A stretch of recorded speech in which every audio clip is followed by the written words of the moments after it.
तुम क्या कर रहे हो यहाँ पर? तुम्हारी इजाजत का मोहताज नहीं। मौके का फायदा उठा रहे हो? हाँ, पीछा कर रहे हो हमारा? दुनिया सिर्फ तुम्हारे गिर्द नहीं घूमती अदनान साहब। ठीक है, अब बहुत हो गया, मैं कोई लड़ाई नहीं चाहती यहाँ। हम लड़ते हैं या नहीं ये बात की बात है, लेकिन मुझे समझ नहीं आता कि तुम चाहते क्या हो आखिर। ईशा को तुमसे ले लिया इसलिए कर रहे हो ये सब, और यही वजह है कि ज़मरुद के इतने करीब आ रहे हो तुम। हाँ अदनान, क्या बातें कर रहे हो ये? मेरा सिर्फ एक ही मसला है और वो हो तुम। किसी और को इसके बहाने के तौर पर इस्तेमाल नहीं करूंगा। तो फिर कर क्या रहे हो यहाँ पर? क्या ईशा को ले जाने से पहले तुमने मुझसे पूछा था? फिर मुझसे वजाहत क्यों मांग रहे हो? मैंने तुम्हें अपनी बीवी से दूर रहने को नहीं कहा था, फिर भी इसके आसपास घूम रहे हो। पता कैसे मिला तुम्हें यहाँ का? तुम्हें कभी अकल नहीं आएगी। हाँ, हमेशा घमंडी ही रहना तुम। मेरे सब्र को मत आजमाओ, समझे? अच्छा बस, अब बहुत हो गया, रुक जाओ। सिनार साहब, आपने बहुत दूर से यहाँ आने की जहमत की, माफ कीजिएगा, लेकिन मेरे ख्याल से अब आपको जाना चाहिए। अगर आप यही चाहती हैं तो ठीक है, मैं जा रहा हूँ। हम बाद में मिलते हैं। क्या कर रहे हो? क्या पागल हो गए हो तुम? हाँ,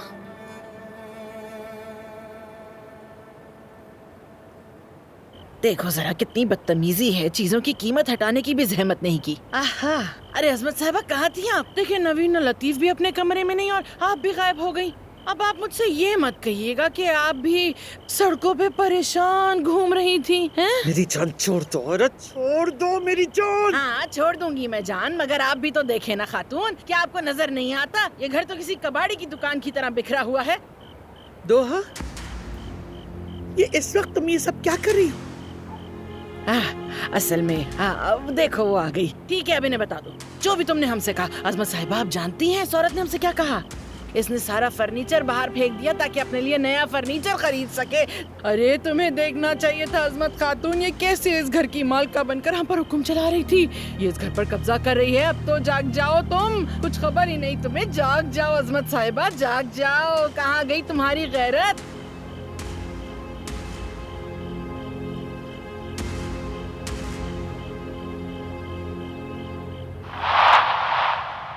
आप एक अक्लमंद औरत हैं अजमत साहिबा, सीधी और साफ बात कहूँगी। मुझे मालूम है कि ज़मरुद वाले वाक़े में आप और अब्बास साहब मुलविस हैं। फिर कोई कहानी गढ़ रही हो?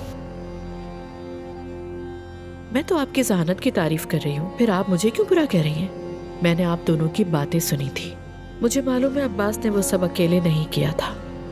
ज़मरुद जब होश में आई तो आप उसके कमरे में क्या बातें कर रही थी? अगर ज़मरुद को सब याद आ गया तो क्या होगा? आहिस्ता बात करो, ये बहुत खतरनाक वक्त है। मैंने सब रिकॉर्ड कर लिया है।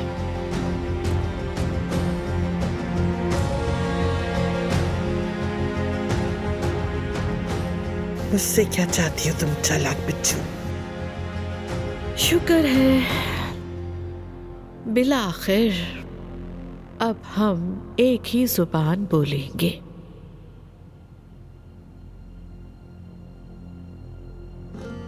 जो कहना चाहती है वो कहो। अब जबकि ज़मरुद गायब है तो इस घर में एक नया दौर होना चाहिए। मेरा दौर, बतौर अदनान दमीर खान की बीवी। मेरी बात की कदर आपके बराबर होनी चाहिए।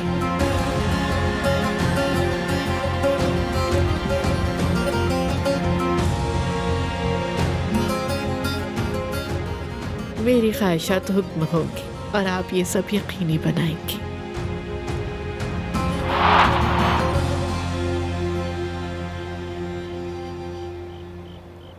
ऐसी खामोश खड़ी देखती रहेंगी उसे, कुछ कहेंगी भी? ठीक है, ये जो कहती है वो करो। इस वक्त मेरे सर पर दूसरी बातों का बहुत बोझ। मगर जब अदनान भाई को पता चलेगा वो गुस्सा करेंगे। हाँ, क्योंकि वो कमरा तो ज़मरुद और अदनान का है ना। वो क्यों नाराज होगा? आखिर ये उसकी बीवी है, जो इसका दिल चाहे करे, और कोई भी इसकी मुखालफत नहीं करेगा। देखो देखो देखो, क्या तुम खुद को धोखा दे रही हो? मेरी बात सुनो, इधर देखो। ये क्या? मुझे कुछ अजीब सा महसूस हो रहा है। मलिहा, इनकी निगाहों में कुछ ठीक नहीं है। मुझे मालूम नहीं क्या, लेकिन कुछ तो गड़बड़ जरूर है। चलो दोहा, जाओ अपनी नई मालकिन की जाके खिदमत करो। क्यों हारे हुए ज्वारी की तरह मुंह लटकाए खड़ी हो यहाँ? मेरी समझ से बाहर है, हमेशा साजिश करते रहते हैं। मुझे तो समझ नहीं आता कैसे लोगों से वास्ता पड़ा है हमारा। तौबा तौबा इस्तग़फ़ार।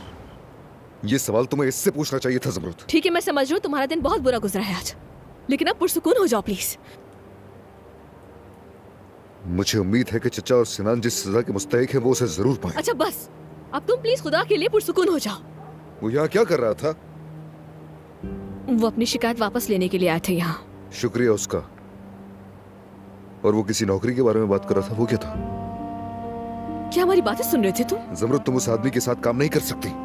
वो कौन था मेरी बीवी को नौकरी देने वाला? कोई बीवी नहीं हूँ मैं तुम्हारी, ये बात कैसे भूल जाते हो? हाँ जमरुद, मुझे कहीं चैन नहीं मिल रहा, इसलिए मैं तुम्हारे पास आ गया। मैं तुम्हारे साथ रहूंगा या तुम मेरे साथ आ जाओ, प्लीज। मैं यहाँ से कहीं नहीं जाऊंगी। जो था सब खत्म हो चुका।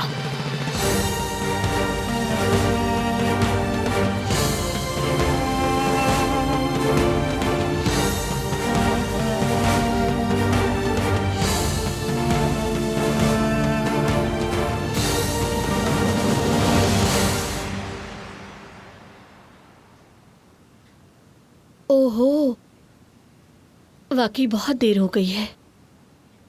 अगर तुम मुझसे पूछो तो वक्त का पता ही नहीं चला मुझे।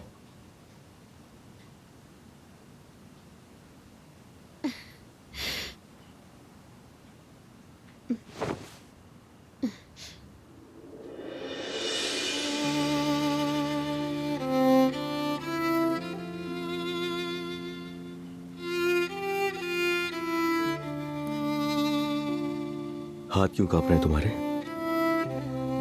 सर्दी लग रही है क्या तुम्हें? सर्दी तो नहीं लग रही, मगर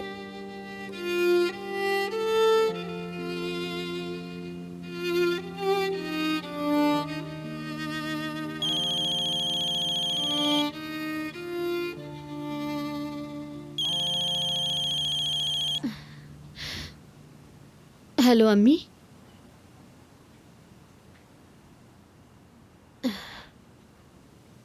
पुलिस स्टेशन में? ठीक है, समझ गई। क्या हुआ? बाबा गिरफ्तार हो गए हैं। अदनान भाई ने रिपोर्ट दर्ज करवाई थी। अच्छा तो बताओ अब क्या करें हम? क्या तुम मिलना चाहती हो अपने बाबा से?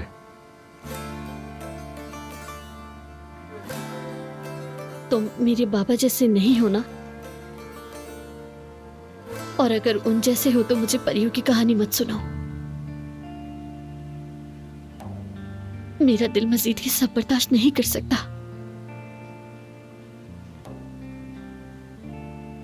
तुम परेशान मत हो, चाहे कुछ भी हो जाए हम हमेशा खुश रहेंगे।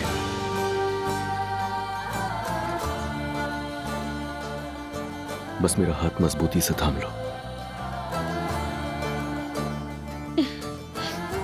मेरा हाथ कभी मत छोड़ना।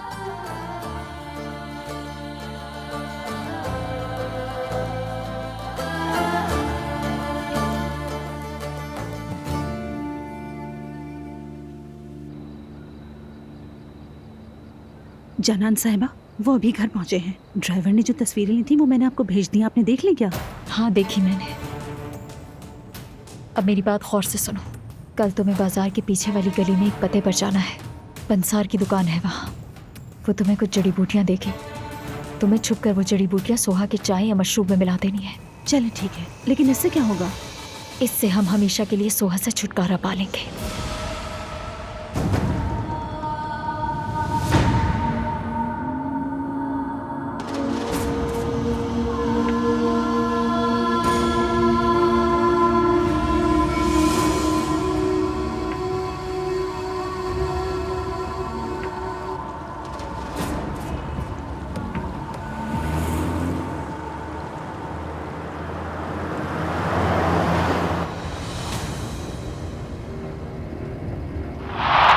जमरुद के झूठ है ये सब। मैं उसे इसकी सजा दिलवाऊंगी जरूर। जिसे आप तलाश कर रही हैं वो मैं हूँ दादी। ये शिकायत मैंने दर्ज करवाई है।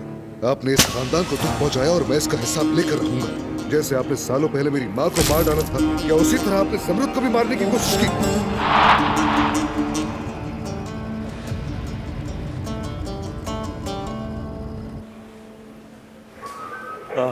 मुझे रिहा किया जा रहा है ना?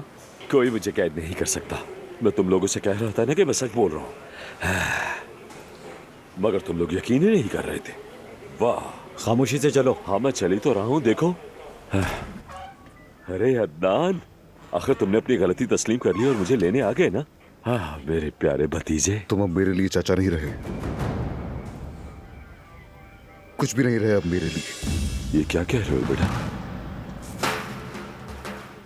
बात सुनो मेरी। समाप्त के दौरान मेरी अम्मी, मेरे बाबा और मेरे चचा को तुमने मारा, उसका एतराफ करोगे और ये भी बताओगे कि तुमने जमरुद को मारने की कोशिश की थी। ये कैसी बातें कर रहे हो तुम? देखो, मैं ये बात दादी के सामने नहीं कह सका, मैं उन्हें दुखी नहीं करना चाहता था, मगर मैं सब जानता हूँ। तुम हमेशा अकेले खानदान में ताकतवर बनना चाहते थे, इसलिए तुमने सबको एक एक करके खत्म किया। अब वक्त आ गया है कि तुम अपने गुनाहों का एतराफ कर लो। मेरा उन बातों से कोई ताल्लुक नहीं है अदनान। कोई अपने ही खानदान को, अपने भाइयों को कैसे मार सकता है? ऐसा कौन कर सकता है? तो फिर जमरुद को गाड़ी से कुचलकर मारने की कोशिश किसने की थी? मेरी अम्मी भी ट्रैफिक हादसे में मरी थी। क्या ये सब महज इत्तेफाक है? कहो क्या जवाब है? मेरा इनमें से किसी मामले से सुकून हो जाए। मुझे शुरू से ही मालूम था, जानता था कि तुम कभी भी भरोसे के काबिल नहीं थे, लेकिन फिर भी मैंने तुम्हें मौका दिया ताकि हम एक खानदान बन के रह सके। तुमने वो भी बर्बाद कर दिया, इसलिए तुम अब अपने हर किए का हिसाब दोगे, समझे? मैं तुम्हारे खानदान का बड़ा हूँ, तुम्हारे बाबा की तरह। बकवास बंद करो, मेरा कोई रिश्ता नहीं है तुमसे। तुमने मेरे बाबा और मेरे चाचा को मारा है। प्रोसिक्यूटर के सामने एतराफ करो अपने गुनाहों का। अदनान साहब प्लीज आप बैठ जाएं।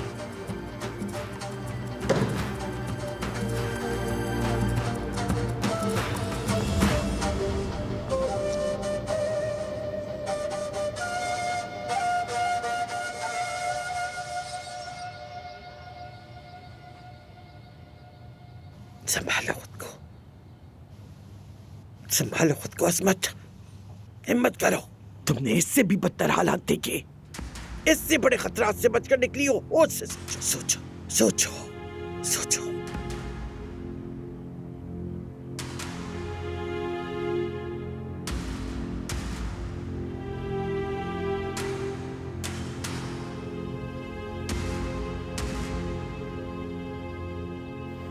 अम्मी बिल्कुल सही थी। जब से जमरुद हमारे घर आई है तब से मुसीबतों का सिलसिला है कि रुकने का नाम ही नहीं ले रहा। हमारे लिए मुसलसल अजाब बन गई है। शायद उसी ने उन वीडियो से छेड़छाड़ की और उसी ने, हाँ, उसी ने मुझे फंसाया है। तुम्हारा जमरुद का नाम लेने की हिम्मत भी मत करना। अदनान साहब खुदा के लिए बैठ जाएं। आप अदनान साहब को बाहर ले जाएं। प्रोसिक्यूटर साहब, मेरी जान को खतरा है। सुने प्रोसिक्यूटर साहब, ये आदमी दगाबाज है, ये आपको सिर्फ झूठ बताएगा। मुझे यार ये क्या बताएगा क्या नहीं, ये फैसला हमें करने दें। देखिए, मेरा मतलब वो नहीं था प्रोसिक्यूटर साहब। प्रोसिक्यूटर साहब, मेरा भतीजा दुरुस्त कह रहा है। ये अपनी बीवी की झूठ सुनकर उलझ गया और ऐसी हरकत कर बैठा है, और शायद इसीलिए इसको इतना गुस्सा आ रहा है। देखो, जमरुद बच गई, मगर तुमने हमारी 3 जानें छीन ली। अब अपना खानदान और अपना घर भूल जाओ। तुम्हें वापस नहीं आने दूंगा और तुम्हारा खानदानी नाम भी छीन लूंगा। आप इन्हें बाहर ले जाएं। तुम यहाँ से बाहर नहीं निकल पाओगे। अगर निकले तो भी सड़कों पर अपनी मौत का इंतजार करोगे। मैं तुम्हें हमारे करीब तक नहीं आने दूंगा।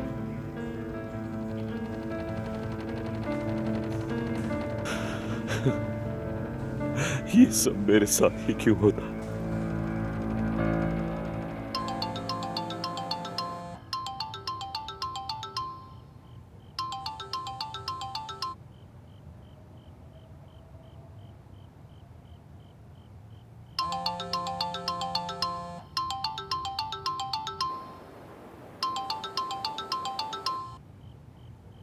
क्या बात है अम्मी? हाय हाय मेरी प्यारी बच्ची, क्या तुम उसी फपूंदी लगे घर में सो जाओगी? इधर वो तुम्हारे कमरे पर कब्जा करके खुशियां मना रही है, वो जादूगरनी दानिया। क्या? कैसे? बता तो रही हूँ बेटी, जिस लम्हे तुमने ये घर छोड़ा उसी लम्हे दानिया ने तुम्हारा कमरा अपने कब्जे में ले लिया। बेटी, इस बारे में मजीद मत पूछो। हाय हाय मेरी जान, लगता है वो इसी लम्हे का इंतजार कर रही थी ताकि तुम्हारा कमरा हत्या ले। देखो मेरी जान, तुम वापस आ जाओ, उसके मंसूबे को तबाह कर दो आके। शाबाश। अब आपको मुझ पे क्यों तरस आ रहा है अम्मी? जब मैं कोमा में थी तब आपने इस रिश्ते की हिफाजत क्यों नहीं की? जब आपने पैसों के लिए अदनान के चाचा से शादी करने पे मजबूर किया तब आपकी परवाह कहाँ थी? अब आप छोड़ दे मेरी परवाह करना।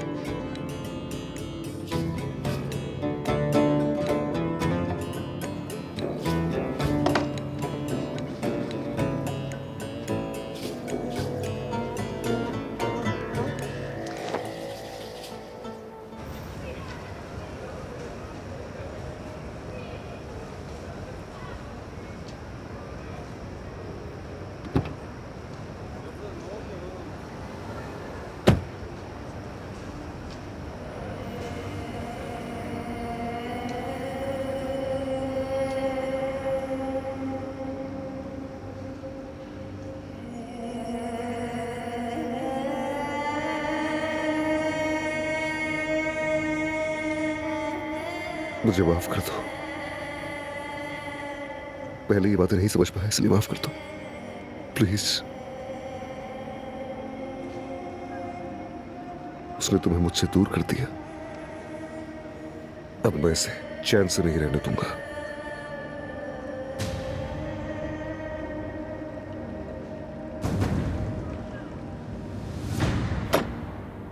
जमरुद साहिबा,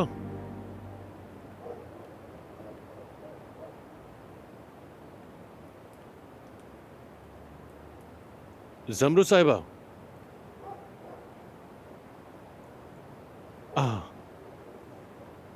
सिनान साहब, आप तो मसरूफ लग रही हैं, कुछ मदद करूं? नहीं, मैं खुद कर लूंगी, शुक्रिया। चले तो फिर कुछ खा लेते हैं, मैं चाय भी लाया हूं। इस सब की क्या जरूरत थी? इसे रस्म और रिवाज कहते हैं, हम तो पड़ोसियों का ख्याल रखने वाले लोग हैं, इसे तोहफा समझ लें। यहीं रख देता हूं ये सब। वैसे मुझे नहीं लगता कि आप यहाँ सिर्फ चाय देने के लिए आए थे। नहीं, मैं तो बस ये जानना चाहता था कि अदनान ने आपको दोबारा तंग तो नहीं किया। बिल्कुल नहीं, यानी हमारे मसाले भी कुछ अलग किस्म के हैं। और हमारी बात भी तो खत्म नहीं हुई थी, आपने कोई जवाब ही नहीं दिया था। आप वाकई अच्छे इंसान हैं, लेकिन मैं ये कबूल नहीं कर सकती। अदनान है ना इसकी वजह? माफ करना, मुझे पूछना नहीं चाहिए था, मगर मेरी पेशकश हमेशा कायम रहेगी। अगर आपका जहन बदल जाए तो याद रखिएगा।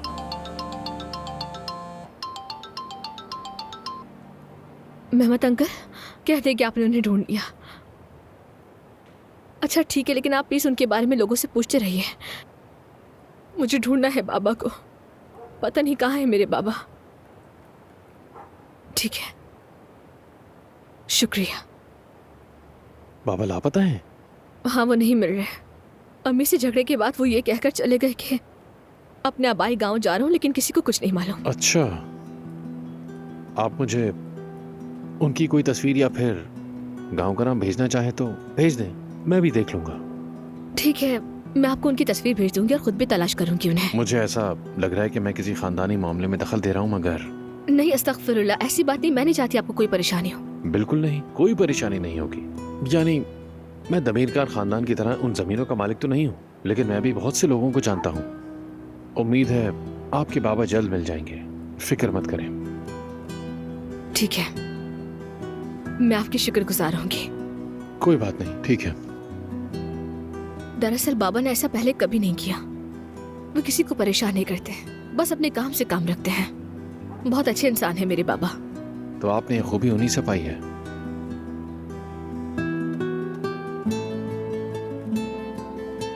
अब मैं चलता हूँ, आप सारी डिटेल्स मुझे मैसेज कर दिएगा, मैं देख लूंगा, फिक्र ना करें। जैसे ही बाबा की कोई खबर मिलती है आपको इत्तला करूंगा। ठीक है, बहुत शुक्रिया आपका। कोई बात नहीं, शब खैर।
Nasıl edem ben?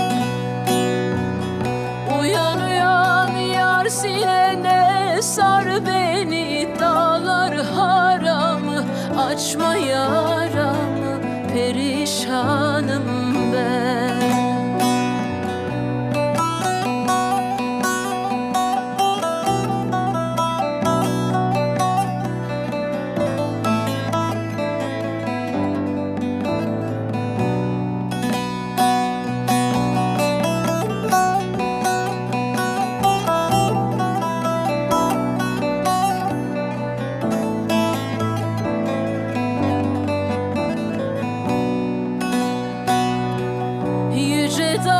başından aşırdın beni. Neydem neydem yar beni. Tükenmez dertlere düşürdün beni. Dağlar kışımış, yolcum üşümüş, nasıl edem ben? Madem soysuz göynün bende yoktu, neydem neydem yoktu. Niye doğru yoldan şaşırdın beni? Dağlar kışımış, yolcum üşümüş, perişanım ben. Niye doğru yoldan şaşırdın beni? Dağlar haramı, açma yaramı, perişanım ben.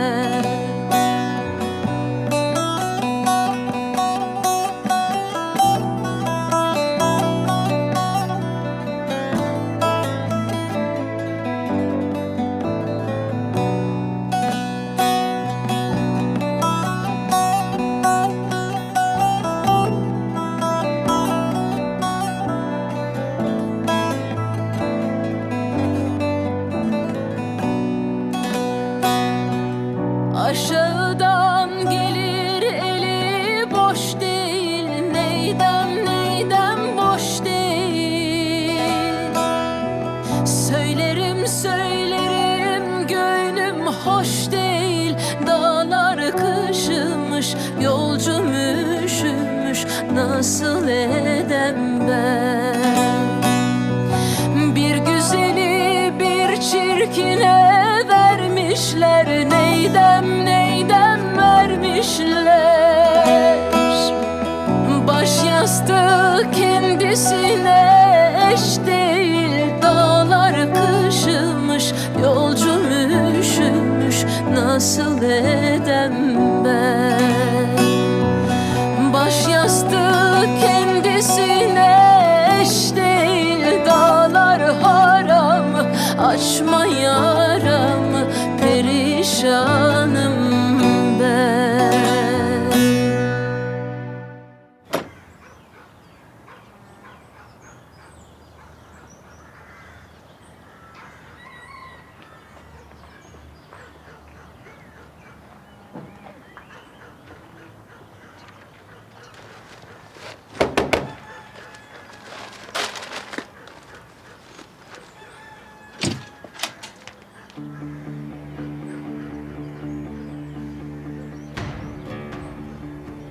गुस्सा मत होना, देखो ये सब मुझे लेना ही पड़ा।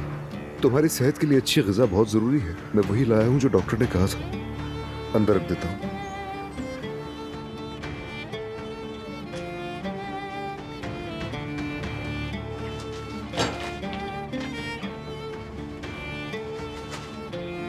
अदनान, ये सब करके तुम मेरे लिए मुश्किल खड़ी कर रहे हो। सब कुछ इसलिए मुश्किल हो रहा है कि तुम मेरा घर छोड़कर यहाँ चली आई हो। तो ये हल निकाला है तुमने? ये सब खाने से सब कुछ ठीक हो जाएगा? देखो अदनान, अगर तुम मुझसे दूर रहोगे तो मैं बिल्कुल ठीक रहूंगी। असल में तुम्हें ये बात समझने की जरूरत है कि मैं तुम्हें नहीं छोड़ सकता, क्योंकि तुम मेरी बीवी हो ज़बरूत। मुझे अपनी बीवी कहना बंद करो तुम, क्योंकि जब मैं कोमा में थी तो तुमने मुझे तलाक दे दी और तुमने मेरी जगह किसी और को दे दी। ये सब करके तुम कुछ ठीक नहीं कर सकते। ठीक है, तो तुम कह रही हो कि मुझे और मेहनत करनी पड़ेगी। तुम ये कबूल कर लो, मैं और ले आऊंगा। तुमने सोचा भी कैसे मैं कबूल करूंगी? मेरी जिंदगी से चले जाओ, तुम चले जाओ यहाँ से। ज़मरूत, ठीक है, मैं मानता हूँ कि मुझसे गलतियाँ हुई थी, लेकिन तुम भी वही गलतियाँ दोहरा रही हो जो मैंने तुम्हारे साथ किया था। तुम भी वही सब कुछ मेरे साथ कर रही हो। हाँ, तो तुम्हारे कहने का मतलब है कि मैं तुमसे बदला ले रही हूँ, यही कहना चाहते हो ना तुम? ज़मरूत, देखो, चाहो अगर तुम चीखो चिल्लाओ या मुझे यहाँ से निकाल भी दो, लेकिन मैं जानता हूँ, मैं सच जानता हूँ, इसलिए मुझे परवाह नहीं। अगर मैं तुम्हारी आंखों में ना देखूं तो मर जाता हूँ ज़मरूत। अगर मैं तुम्हें छू ना सकूं तो मर जाता हूँ। लेकिन जब भी तुमने मेरी तरफ देखा, मैंने नजरें चुरा ली। हमने पहले भी बहुत तकलीफें झेली, अब तो हाल और भी बुरा है। हमारे बीच जो भी रुकावट हो तुम्हें पाने के लिए दूर कर दूंगा, चाहे वो जो कुछ भी हो। बस ये बात याद रखना। जा रहा हूँ मैं।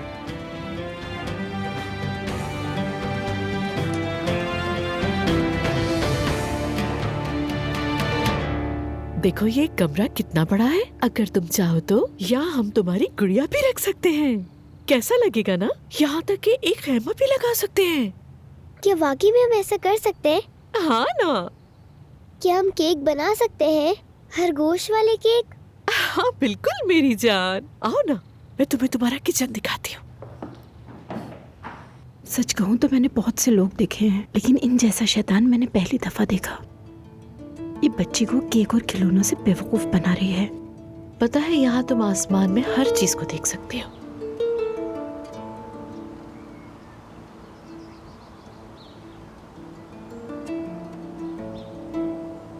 दादी जान,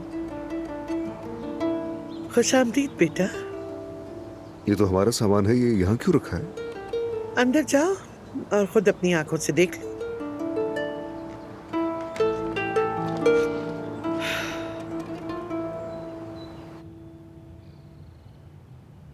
ये हमारे लिए खुशकिस्मती लाएगा, इसे कहाँ रखे?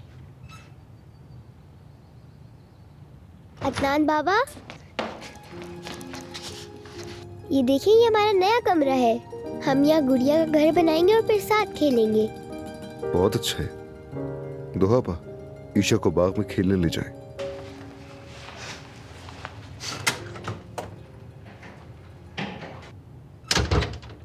दानिया, तुम्हारे पास इस सारी बेवकूफी की कोई वजह तो होगी। अदनान, मैं तुम्हारा ये रद्द अमल समझ नहीं पा रही। ईशा को ये कमरा पसंद है। जब उसे पता चला कि ज़मरुद चली गई है तो वो खुश हुई और इस कमरे में रहने को कहा। खबरदार जो ईशा को इस तरह पीठ पीछे इस्तेमाल किया, हरगिज़ नहीं। तुम मुझ पर इल्जाम लगा रहे हो अदनान? तुम्हें अपनी बेटी की खुशी की परवाह नहीं, मुझे है, और अब ये भी जुर्म बन गया। दानिया, देखो ये ज़मरुद का कमरा है, समझ गई तुम? ज़मरुद जब के चली गई है, लेकिन ईशा इस कमरे में नहीं रह सकती। तुम ज़मरुद को अपनी बेटी पर तरजीह दे रहे हो। बात को घुमाने की जरूरत नहीं है तुम्हें। मैं बात नहीं घुमा रही, मैं वाकई जानना चाहती हूँ कि मैं ईशा से क्या कहूँगी। ये कि ईशा, हम यहाँ नहीं रह सकते क्योंकि तुम्हारे बाबा इजाजत नहीं दे रहे। दानिया, मैं आखिरी बार कह रहा हूँ तुमसे, ये ज़मरुद का कमरा है और हमेशा रहेगा। अच्छी तरह समझ लो ये। बेहतर होगा इसे लेकर प्रोसिक्यूटर को दो ताकि तलाक का अमल शुरू हो सके। फिर उमर भाई को भेजकर दस्तखत कर देना। क्या है ये? तलाक की दरखास्त।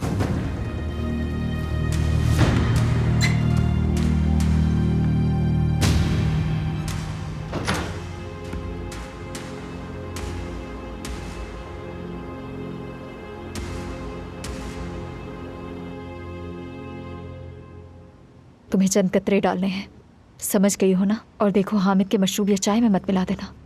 ये तो बस उस मक्कार औरत के लिए है। ठीक है जानान साहब, आप फिक्र ना करें।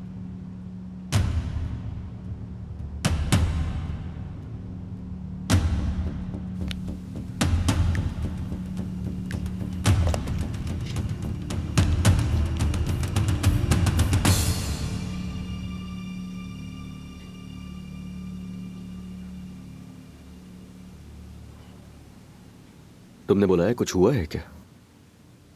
बहुत कुछ हुआ है, पिछली रात से ही, असल में शुरू से ही। अगर तुम जा रही हो तो बात नहीं करेंगे हम, कुछ कहने की जरूरत नहीं।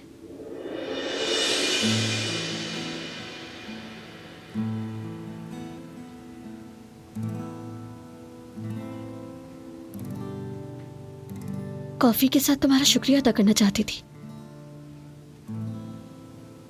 तो क्या ये बात है?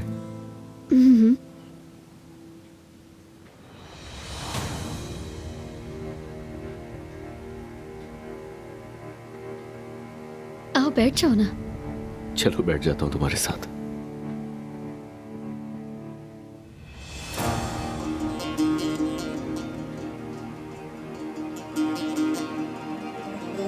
बहुत शुक्रिया।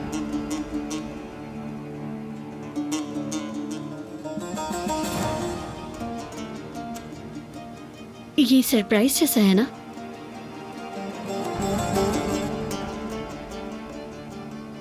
हाँ, सरप्राइज की मानत। और हमारे दरमियान कुछ भी एक तरफा तो नहीं है ना?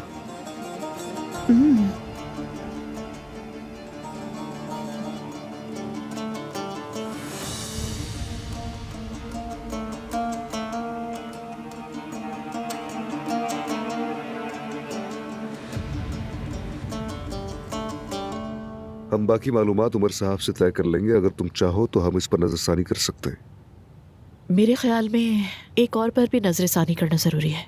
हमारी मुश्तरका सरपरस्ती है। ईशा तुम्हारे साथ 5 दिन और मेरे साथ 2 दिन गुजारेगी।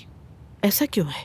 दानिया, अब इसे मुश्किल मत बनाओ। ईशा को एक ऐसा माहौल चाहिए जहाँ उसकी सारी जरूरियात पूरी हो सके और वो इस घर में हो सकता है। 1 मिनट रुको। मैंने तुम्हें तलाक की पेशकश की थी मगर तुमने कबूल नहीं की। जमरुद चली गई है तो तुम उसे मनाने की कोशिश कर रहे हो। दानिया देखो, जो हो रहा है ठीक हो रहा है। हमारा तलाक लेना बहुत जरूरी है और ये अमल बहुत आसान है, इसीलिए हम इस तरीके कार पे चल रहे हैं। अगर तुम इजाजत दो तो मैं इसे अपने वकील को भेज दूंगी। हम बाद में बात करेंगे।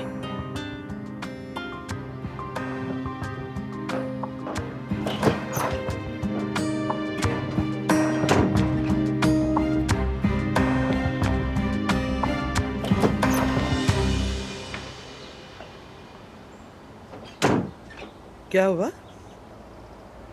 मेरे ख्याल में तुम्हारा दौर खत्म हो गया दानिया साहिबा। जरा रुके अजमत साहिबा, मैं तो अभी शुरू ही कर रही हूँ।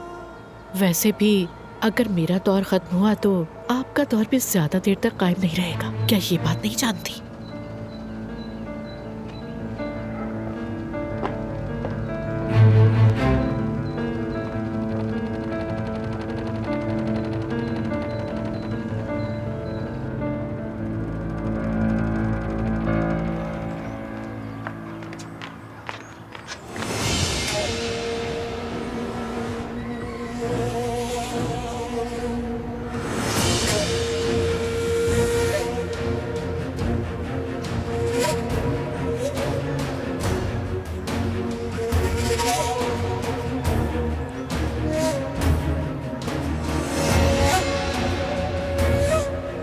दानिया,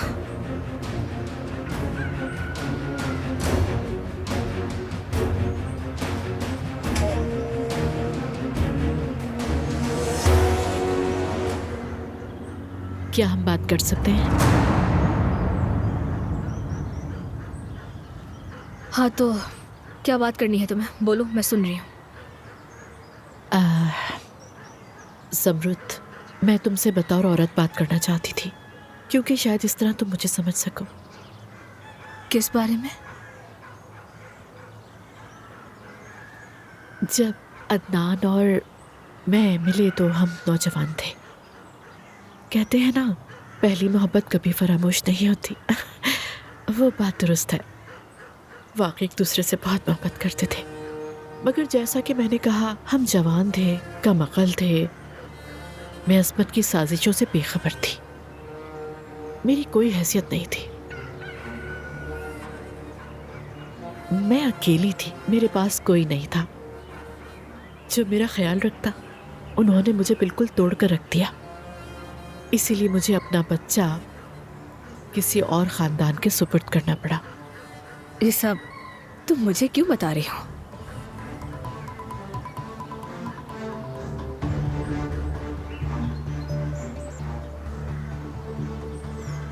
देखो, गलत मत समझना। अगर तुम वो घर छोड़कर ना चली जाती, अगर तुम अदनान से दस्तबरदार ना होती, तो मैं तुम्हें ये सब कुछ ना बताती। मगर अब हालात बदल गए हैं। कहना क्या चाहती हो, साफ बोलो।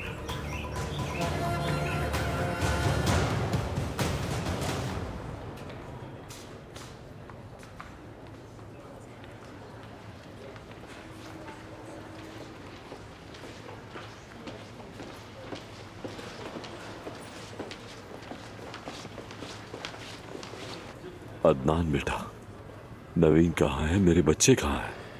खत्म हो चुका है तुम्हारा पूरा खानदान। वो तुमसे राब्ता नहीं रखना चाहते, ये बात अपने जहन में बिठा लो। तुम बड़ी गलती कर रहे हो, बहुत बड़ी। तुम यहाँ अपने किए गुनाहों की बड़ी कीमत चुकाओगे और कड़ी सजा मिलेगी तुम्हें।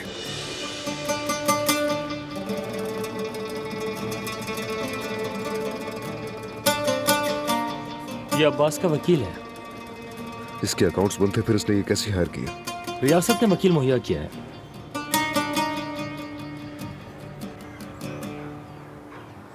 ज़मरुद, मैं सालों से एक ही ख्वाब देखती आई हूँ, एक खानदान बनना। मेरी बेटी मेरे साथ नहीं थी तो मुझे अदनान की बहुत याद आती थी और मैं सोचती थी कि कितनी खूबसूरत बात होगी अगर हम अपनी बेटी को मिलकर साथ पालें। ये तो बहुत अच्छा हुआ, तुम्हारा ख्वाब तो पूरा हो गया। मैं तुमसे झूठ नहीं बोलूंगी। जब मैंने अदनान से शादी की तो मैं बहुत खुश थी। यानी मैंने सोचा शायद इस तरह हमारे दरमियान का फासला दूर हो जाएगा और हम फिर से पुराने जुनूनी पागल आशिक बन जाएंगे। ओह, यकीनन जब तुम जागी तो बहुत खुश थे, मगर अदनान के अंदर का एक हिस्सा तबाह हो गया था। यानी वो खुद को जाल में फंसा हुआ समझने लगा। मगर मैं जा चुकी हूँ, इसलिए किसी को भी फंसा हुआ महसूस करने की जरूरत नहीं। यही बात तो बताना चाहती थी। अब जब तुम चली गई हो तो हमारे पास एक और मौका है समृद्ध। अदनान, ईशा और मैं खुशगवार खानदान बन सकते हैं। दानिया, तुम ये सब बातें मुझसे क्यों कर रही हो?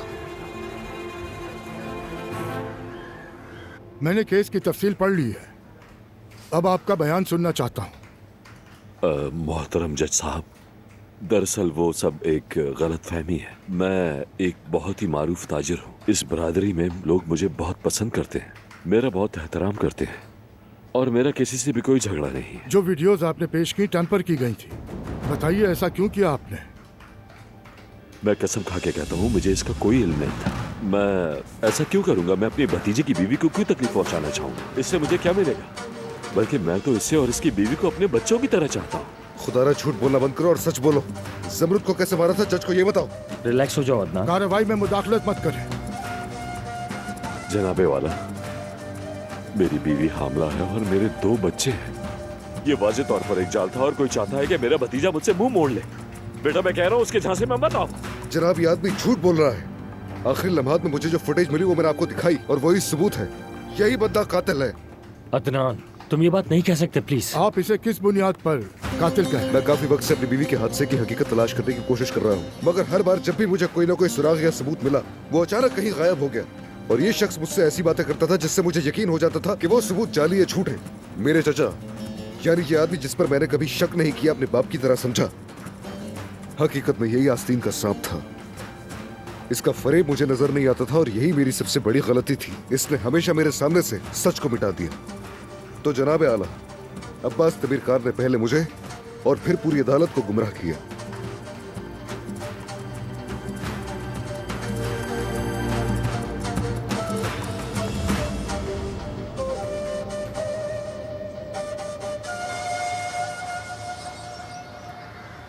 अब जब तुम चली गई हो समृद्ध, वापस मत पलटना।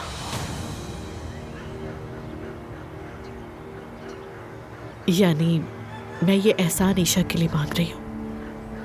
अदनान के जहन को मजीद मत उलझाओ। मैं अदनान को उलझन का शिकार नहीं बना रही हूँ। मैं जानती हूँ, मगर अदनान तुम्हारे मामले में खुद को कसूरवार महसूस करता है। देखो, तुमने उसके अंकल की वजह से क्या कुछ बर्दाश्त किया। वो उसका इजाला करना चाह रहा है। मगर किसी से कुछ भी नहीं चाहिए मुझे। मैं ये भी जानती हूँ, मगर वो अदनान है। तुम जानती हो कि वो कितना नर्म दिल है। अगर तुम दरवाजा खुला छोड़ दोगी तो वो कभी दूर नहीं जाएगा। मैं वो दरवाजा बहुत पहले ही बंद कर चुकी हूँ। अदनान के लिए खुलना नामुमकिन है। और अगर तुम्हारी सारी बातें खत्म हो गई हैं तो बात खत्म करते हैं।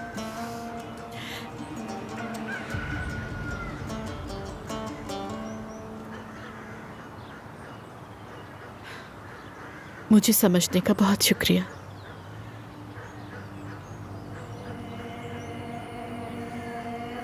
तुम्हारी बदौलत पता है मेरे खानदान का ख्वाब पूरा हो जाएगा। अदनान ईशा का बाबा और मेरा शौहर बन जाएगा। बहुत बहुत शुक्रिया।